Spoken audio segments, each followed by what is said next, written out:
निर्वाचकों का संचालन नियम 1961, कानूनी नियम और आदेश प्रारूप 22, नियम 66, निर्वाचन का प्रमाण पत्र।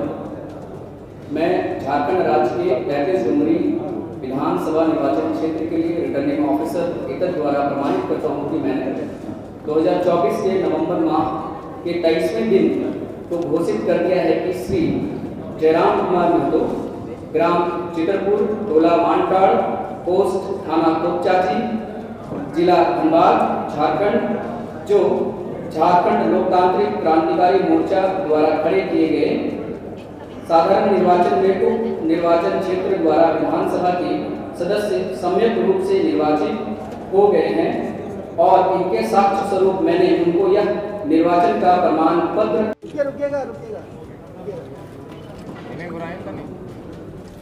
देखिए, सबसे पहली बात पूरे राज्यवासियों का शुक्रिया, आभार, तमाम जो मतगणना कर्मी रहे उनका भी शुक्रिया। बहुत तुम उनका चेहरा नहीं आएगा, तुम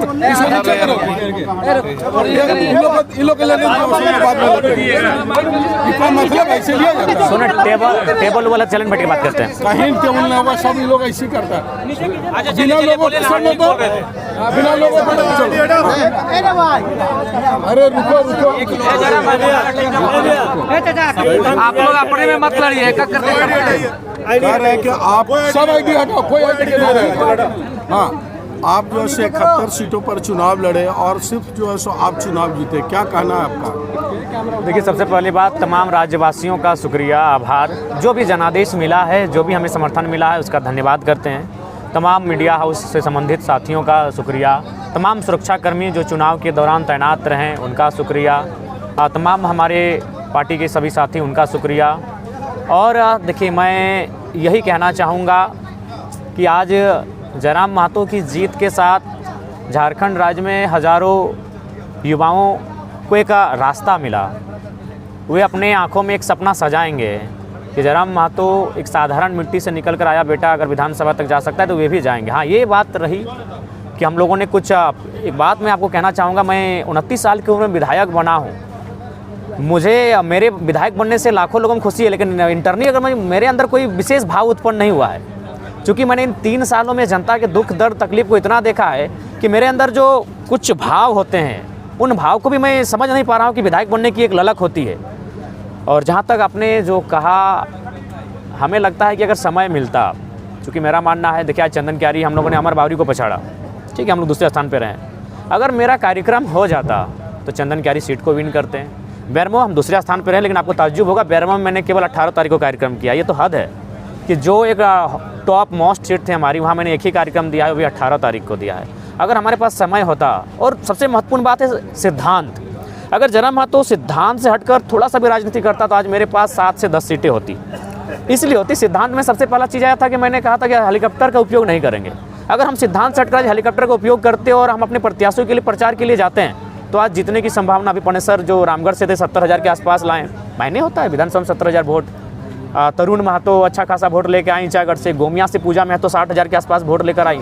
ऐसे बहुत सारी सीटें हैं जिनको हम जीत सकते थे केवल और केवल अपने सिद्धांत से अगर समझौता करते तो। ऐसी बहुत सारी सीटें ऐसी थी जहां मंझे हुए लोग हमसे जुड़ रहे थे, किसी विधायक के बेटा जुड़ रहे थे, कहीं पूर्व विधायक हमसे डायरेक्ट जुड़ रहे थे और उसको हम जीत सकते थे। लेकिन हमने सिद्धांत को कहा कि हम लोग तो एक नई, हमारा मकसद सत्ता नहीं है, हमारा मकसद सिद्धांत है, हमारा मकसद परिवर्तन है।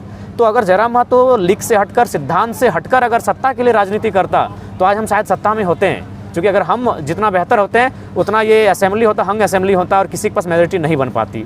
तो ये चीज़ें रही। अब जयराम महतो सत्ता पक्ष की राजनीति करेंगे या विपक्ष की भूमिका निभाएंगे? चूँकि जेएमएम कांग्रेस को प्रचंड बहुमत मिला है, 55 सीट मिला है, आप सिंगल जीते हैं, 25 इंडिया गठबंधन है, इंडिया गठबंधन है।